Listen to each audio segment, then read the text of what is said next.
ये हमारी कबीले की सदियों पुरानी परंपरा है। इसे रोककर तुम देवी का अपमान कर रहे हो। विपत्ति के समय अपने ही शूरवीरों का रक्त मांगने वाली ये मूर्ति देवी नहीं हो सकती।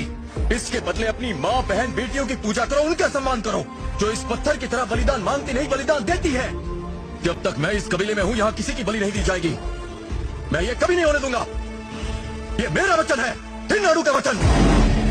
माली के प्राण के बारे में सोचेंगे तो हमारे प्राणों का क्या होगा? माँ का कहर बरसेगा हम पर। माँ? अरे कैसी माँ? कबीले में किसे जन्म दिया है इसने?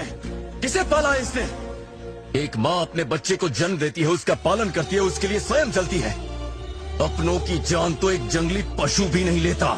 एक रक्त के प्यासे पत्थर को तुम माँ कहते हो?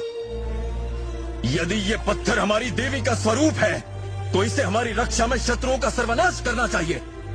अगर ये ऐसे ही एक एक करके हमारे कबीले के हर परिवार से बलि लेती रही तो हमारे कबीले में केवल घर बचेंगे, मनुष्य नहीं।